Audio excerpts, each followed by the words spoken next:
Well, hello, everybody. We're glad that you are back Howdy. to another edition of our Wednesday Q&A. It's been a couple weeks since you've sat here. I think the last couple weeks Gary's been here. So G Money's been back in action. G Money has been here. But Bryan, welcome back. We're glad that you're here. If you don't know what this is about, we're in a sermon series just simply called Breaking Culture. And we thought we would do something a little bit different. So every single Wednesday following the message on Sunday, we're just having a bit of a question and answer time, right? Yep. And you guys can always submit questions at any point during the week, and we'd love to be able to listen to those and entertain those as well, answer those. But this past Sunday, Bryan, you talked about encouragement in the culture of discouragement, and I loved it. I thought it was great. It was an encouragement to me. How about that, Bryan? But on Sunday, you said this. You said, discouragement always precedes destruction. Mm-hmm. So I want to ask you a bit of a personal question. Can you tell us a time in your life that you were discouraged, and how did you climb out of that? I think probably in this season, there may be a lot of our people that find themselves every day discouraged, whether it's COVID-related or non-COVID related. But some people may even feel trapped within this whole season of discouragement. How do they deal with it? How did you deal with it? And how should they deal with it? Yeah, that's a lot. You gave me a lot of questions. How was I? How a season of discouragement? Just one specific season of discouragement. Well, I mean, just candidly, I struggle probably with being discouraged. I mean, weekly, daily, sometimes. I'm not a pessimistic type person, but I'd say just. Most everyone would say that probably life happens, and so I'd say discouragement is probably a part of everyone's regular life. A season of what I would say crippling discouragement probably was actually 3 years ago. And I'll speak on this in a Questioning God series, but I hit a wall of anxiety and depression. Never had it before, like that. I mean, had days where I've felt anxiety, but crippling levels of anxiety and depression, and it was the single most discouraging time of my life. Just terrible. So I felt like, and most people kind of know what that's like to have those seasons. You can't sleep, food doesn't taste the same. It's almost like you wake up and it's like the anxiety just floods in, and it's just discouraged. It's like, and your lens is almost a defensive posture where instead of looking like how's the day going to be, you're just looking for all the negative stuff. So that's probably a season. And it was the second part of the question, how do I deal with that? How did you come out of that? Honestly, that I was preaching to myself some of the best lessons at the end of the sermon when I said, if you're discouraged, 2 things I would encourage you. I found those things to be the most helpful. One is take it one day at a time. Okay. So if you're discouraged right now, you're probably thinking through the 25 different things in your mind. It's racing. I got to do this. I got to do this. And you'll say things like, I don't have enough time. I don't know how to do it. I don't have enough strength. And it's just incapacitating. So I think that is a scriptural point that we say, and it doesn't really apply. We say it, but it's just like a nice little phrase. What's the God loves us and has a wonderful plan. It's like Christian phrases, the Christianese stuff, but we don't always apply it. I think there's that idea of are you really taking it one day at a time? You take what you can do right now. John Rockefeller had a list of 8 things he would create every day, and he would say it's a good day if I could just do one thing. So in that same spirit, you're not trying to do the 25 things. You're taking it one step at a time. That's my first thing. Second thing is just seek Jesus intentionally. A lot of people, if they're honest, in seasons of discouragement, we pull away from God. We can just get busy, or we can get overwhelmed. If seasons of busyness, we can get overwhelmed. So to invite Jesus into that is really a key thing of that, and really invite him in, let him speak to you in that. Were 2 things that I would say were big for me. Devotional times, really being proactive in those, because that's the only thing that's gonna help. If you're discouraged, man, watching a bunch of Netflix ain't going to help. No, it's not. Eating a bunch of food isn't going to help. It's going to help for a moment, let's be honest. Let's be honest. There's a small escape. But you get a small escape, and then you're more miserable after. That's right. So you can get distracted with sports or other, you do that, but then you feel more empty and discouraged after. So the only thing that's going to help you is go to the source of life and hope, which is Jesus. And so I would just say, spend as much time as you can with them, even to the point where it's almost miserable. Like you're just like, I don't want to spend time. But when you do that, it will actually, you'll find the end of that, you'll have more life. So, I think that I would probably just add for some of our folks who may be listening or watching that they may be in such a place where discouraged. In fact, you even mentioned walking through a season of anxiety, and that may have triggered some people, and they meant, man, that's kind of me. There's no shame in seeking help, is there? Like if you wanted to, if you needed to get some professional counseling or find somebody to talk to, obviously we would totally encourage people to do that as 100%. well. Yeah, I've gone to counselors. I think it's awesome, man. Yeah, I would up I to have 100%. as well. With the caveat of this, though. So, because we got also probably got counselors watching. So I'm for counselors. Go to counselors. It's important. What I find, those people tend to do either or. And so they go just to counselors and they neglect their relationship with Jesus. It's foolish. That's probably too strong. I don't mean to make that softer and more pastoral. But my point is, the other side of it is, I'm just going to do this on my own and I'm not going to get people to help. Like, use the resources God is giving you, counselors, even if it's medicine, but don't forget the real source of life is Jesus Christ and his spirit that's living inside of you. So that's where the power is. Merge those two together. Go to counseling and then have a radical pursuit of Jesus. 100%. Biblical counseling, right? 100%.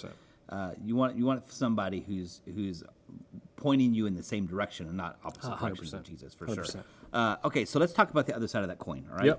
Yep. Tell us about a time in your life that you were really encouraged. Maybe there was a time somebody in our church encouraged you, or maybe even before you came here. But like, when were you most encouraged, and how did that help you in your walk with Christ? Every day that I'm around you, Richard. You are the greatest source of encouragement in my life. As said by no one before. That's a great question. A time that I was really encouraged. I've just been so absent of encouragement. I mean, I could think of quite a few. Well, as you're thinking about it, let me tell you one that I was. Yeah. That Yeah, helped? yeah. So I remember when I was actually ordained to the ministry, right? And I actually talked about this on Monday. But my father gave me an encouragement that will walk with me the rest of my life. And I've always thought highly of my dad. He was my hero. And I remember at my ordination of him praying over me. And just he spoke some words to me before he actually uttered a prayer. And some of the words that he spoke was, "Son, I'm proud of you." And it's been a joy to watch you follow the Lord. And that has been life-giving words awesome, to man. me. That, it was 20 years ago that he spoke those words And in you're my still life. living off those. Yep. Oh, yeah. I still remember them today, for sure. It is funny, the power of words. Oh, my goodness. The reason I'm struggling to come, I've got a couple, but I actually keep an encouragement folder. Mm-hmm. Not a lot of people do this, but like I've had several people from the Heights email me encouraging notes. I'll go back to those in discouraged days and read over those. Mm-hmm. So that's what I'm actually struggling to pick one, because even a couple people sent me an email this week, and they really they were blessings to me. They just kind of made me go, all right, man, God's working, God's up to something. I want to keep praying and moving forward. So, I mean, I would say it's hard to pick one. I mean, I think of even one that when we were interviewing here, my wife said one that she probably didn't even know she said this, but it was like, we were interviewing with Gary, and she said he was asked the question, what's he like off stage? And my wife just very quickly said, I think he's actually better off stage than on stage. Like, he just, he's not one of those guys that will just act one way on stage and then kind of be something different. And I don't know, man. I mean, I've never told her that. So if you're watching, Steph, thank you for saying that. But I still remember that. Because sometimes you feel like you're doing all these things behind the scenes, and are people noticing? Like, you're trying to have character. And I fall more than almost probably anyone in our church in mistakes and attitudes sometimes, and just kind of mistakes or whatever. But you try to work hard, and you just let Jesus work through you and not always respond. And so then to have my wife say that was a great, here I am. This was 3 years ago, and I'm still talking about that as like one of those definitive moments. So I would say there are tons of examples like that, but that was one that came to mind, and then people would bless me, and especially in seasons of difficulty come along. So, Why is that so life-giving? Why is encouragement so life-giving to us? Yeah. I think we don't look at encouragement. Blessings and curses in the Bible. I think like encouragement, like you think of blessings and curses, like there's a spirit, they're not just words. Like in many ways, that old phrase, sticks and stones may break your bones, but words, it's the worst phrase on planet Earth. You should actually say something like sticks and stones may break your words or bones, but words, man, they'll destroy you. I mean, that's actually probably more accurate, because you walk around and there are people who are carrying words from their father, good. There are people who are carrying words from their father, bad, man. Outside, yep. There are people who are carrying words from their boss. There are people that are just on cloud nine, or a pastor or whatever, from the spouse, man. So I think words are blessings and curses. There's a weapon, like words are an automatic weapon, man. We talk about the physical damage of people outlawing weapons and what that looks like. I mean, I think the Bible speaks about words having a potency that we would look at guns today in that sense. And regardless of, I'm not getting in a political stance, I'm not even telling you what I believe on that, but I'm just saying that's where I feel like,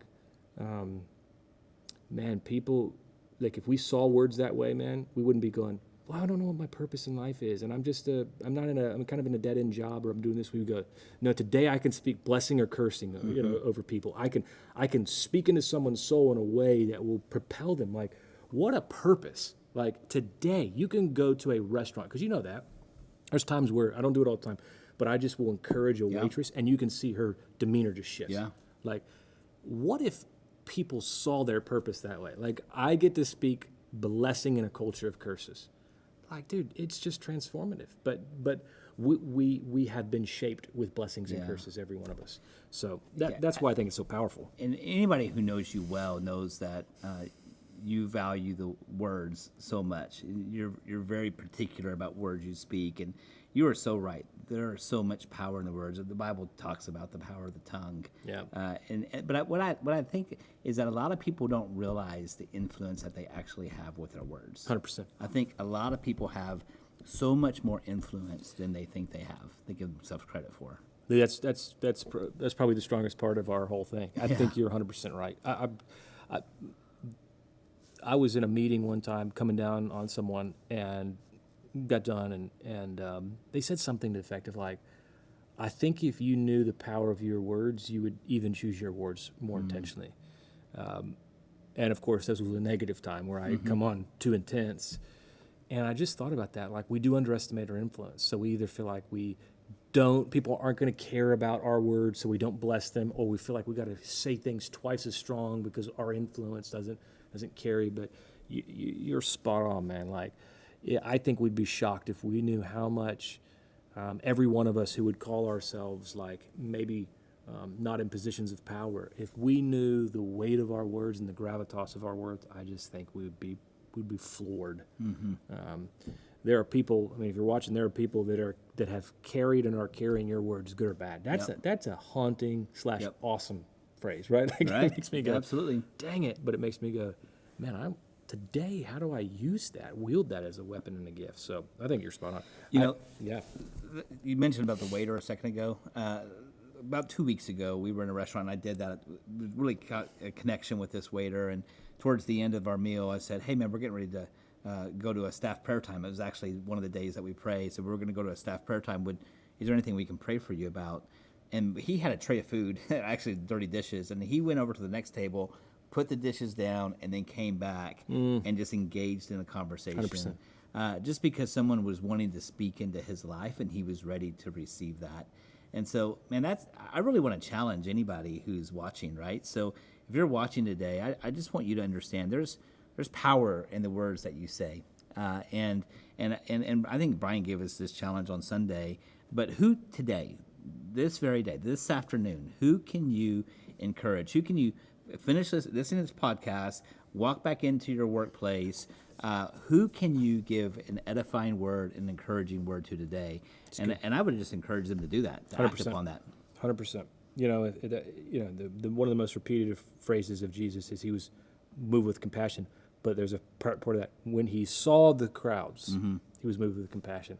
We have a culture that is moving so fast and it is so inward focused that we can't see people. Well, that's a whole nother conversation. Yeah. People just stopping and actually seeing it.